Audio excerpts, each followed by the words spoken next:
Mario and Rabbids Kingdom Battle has been out for quite a while. However, I'm not really much of a tactical or strategy RPG person, but the sequel at E3 that they announced kinda has me intrigued, so I decided to go ahead and try it. Let's talk about my experience. Let's start, as always, with the combat. The combat was very interesting, and I feel like it's potentially a very good system to introduce people who aren't familiar with turn-based tactical or strategy RPGs to the genre.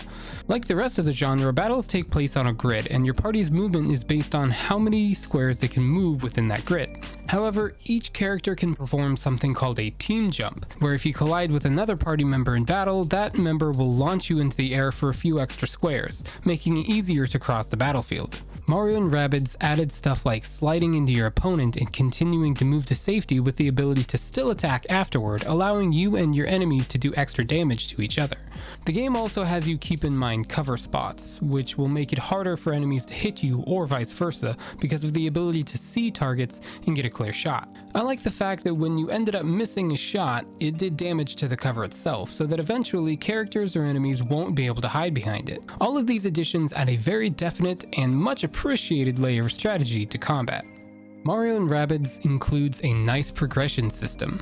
Rather than leveling up each character, there are enhancements you can put on each character by spending orbs on them. These enhancements include powering up each character's special ability, their team jump distance, their secondary weapons, the damage from their dash attacks, etc. They're all fairly well priced, and you fight enough battles to where they're pretty easy to unlock, meaning if you can't afford something, it won't be long until you can afford it.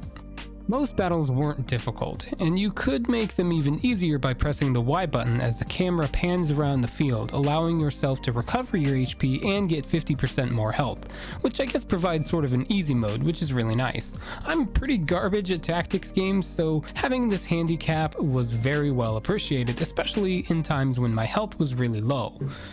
You also had a large variety of enemies and even obstacles that would get in your way, like chain chomps and desert tornadoes. Most of the Rabbids became your enemy under the control of Bowser Jr., and they introduced new types of enemies every chapter and really kept things fresh.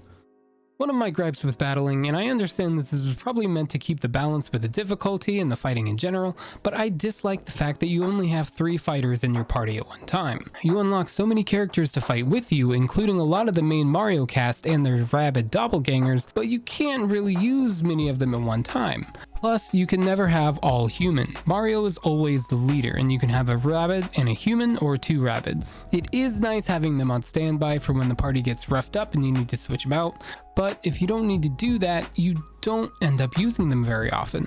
Luckily, each character has special abilities such as Hero Sight, barriers, healing, etc., to where you may feel the need to switch them out every so often. There are things like Tacticam at the beginning of fights where you could peruse the battlefield a bit and decide which characters you would like to take into battle.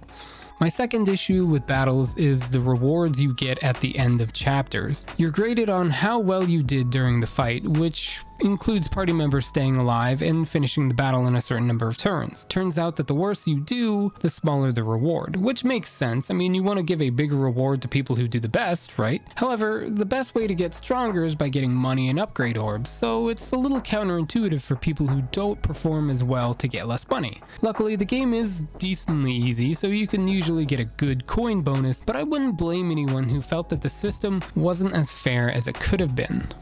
My third issue was that late game cover spots didn't really matter. There were enemies all around that could hit you from basically any angle. If there wasn't, they'd have enough squares to move in to attack anyway.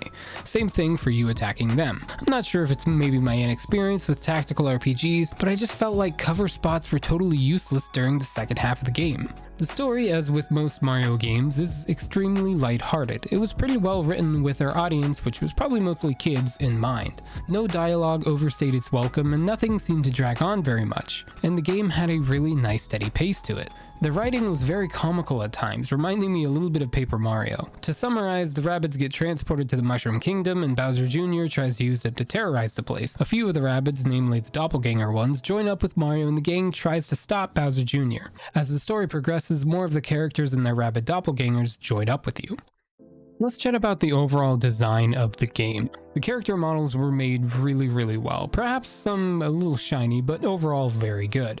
The level design was interesting to say the least. Each battle took place in a set area, and the paths from battle to battle were pretty small for the most part, but very beautiful to look at. They included puzzles that were a pretty appropriate size because they were small and didn't ruin the pace of the game. The battlefields themselves were pretty well done too, allowing your party to take advantage of their abilities as well as team jumps and dash attacks.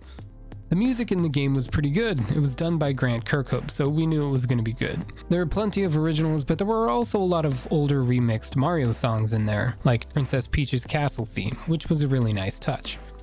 When I think of a JRPG and I realize that this is kind of a loose term to use with this game, I think a lot about side quests. Although this wasn't really the game for that, there were plenty of challenges and other things to do. They varied by area and they had you doing a lot of different things with set conditions. For example, the first was to kill 14 enemies in 3 turns or less. Aside from the challenges, there were plenty of collectibles to get for your museum, which you could then check at any point in the game by going back to Princess Peach's castle. Unless you're a big completionist who loves a challenge in that regard, you'll probably find the amount of side stuff you can do to be pretty satisfactory. All in all, I'm very impressed with the game and will probably eventually do the DK DLC at some point soon. Playing through the main game certainly motivated me to do so. I may not be a huge fan of SRPGs, mainly because of how long-winded the battles can be, but looking at this objectively, it's a really well-made game. One that I will give my personal rating of 8 out of 10 to. I would also recommend this game to anyone who is trying to get into turn-based tactical RPGs like I was. Thank you everyone for tuning into today's video. If you guys enjoyed it, please, as always, go ahead and hit that like button. Also subscribe to the channel for some more JRPG talk here in the future. As always, if you guys want to stay up to date, you can follow me on Twitter. You can support me on Patreon if that is something that you would like to do. Links for all of that stuff will be down in the description. As always, everybody have a wonderful day, evening, night, wherever and whenever you are. And as always, stay crazy.